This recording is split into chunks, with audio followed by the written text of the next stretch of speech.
Sodakoh pakai tamer, pakai kurma. Itu ulama mesti ngitungnya tuh kut. Kut itu makanan pokok. Sehingga Imam Syafi'i mengatakan kalau di Indonesia pakai beras misalnya, karena kutil balad Indonesia itu beras. Oke, Imam Syafi'i mainstream. Tapi ketika era Yusuf Qaradawi di Al-Azhar di Mesir sana, ulama-ulama mulai usil.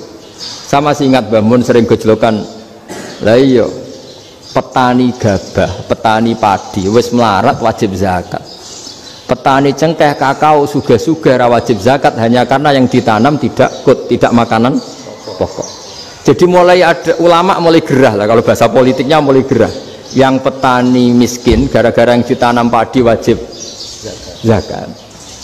Yang orang-orang di sana misalnya di Sulawesi karena tanamannya kakao atau cengkeh tidak wajib zakat karena bentuknya tidak kut, tidak makanan pokok. Geger kan di Al-Azhar geger. Akhirnya hampir semua ulama berpendapat ya sudah sekarang ketika Nabi menzakati kut, makanan pokok itu jangan dihitung sebagai makanan pokok. Wa mimma akhrajna lakum minal ard. Apa saja, ma itu apa saja.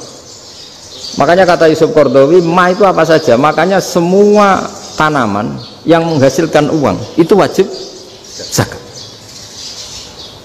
Nah, masalahnya kitab-kitab Syafi'iyah itu sudah mamlu'ah, sudah penuh dengan penjelasan misalnya fala zakata fil khadrawat, maka enggak perlu zakat untuk kayak kangkung, semangka dan sebagainya.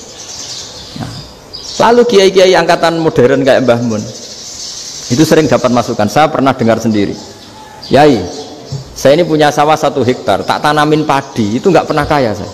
Sekarang tak tanamin kangkung malah saya kaya, karena tiap 3 hari panen tak kirim ke Jakarta. Itu orang Indramayu yang tanya. Jadi gak tanam padi gak pernah kaya, tanam kangkung kaya. Nah, karena dia orang soleh, kalau zakat boten.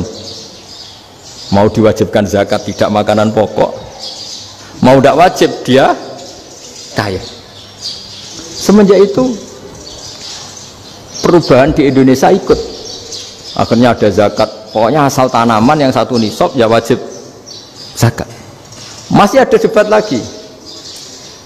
Ketika nanam ingin dipanen, itu dia petani apa pedagang? Karena nanti perdebatannya ikutnya zakat zuruk, zakat tanaman apa zakat pedagang. Kalau sampean nggak pernah debat berarti sebenarnya Anda tidak dosen Islam ini. Dosen nggak pernah diskusi. Karena saya berkali-kali punya tamu itu begini, Gus saya ini pedagang melon,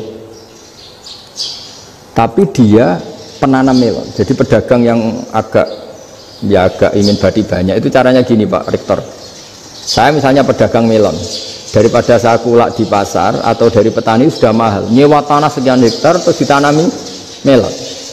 Setelah berhasil ini dia zakatnya tanaman apa zakat pedagang? Karena dia nanam itu mentalnya sudah pedagang. Padahal nanti zakatnya beda kan? Yang 1 2,5%, yang 1 rubul usur sama nisul usur sama usur, 1/10 sama 1/20. Kalau zakatnya zuruk kan 1/10 atau 1/20. Yang 1 rubul usur, kira-kira 2,5. Saya ulang lagi ya. Jadi di era modern itu kita jadi bingung, pedagang tapi gayanya petani tapi hakikatnya.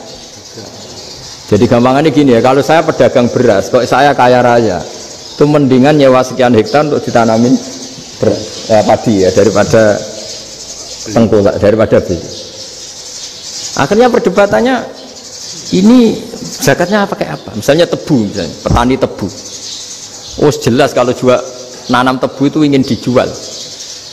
Masa apa digo es tebu berhektar-hektar? Lah kira-kira kalau menurut jenengan ini zakatnya zakat apa? Tijarah apa zakat tanaman?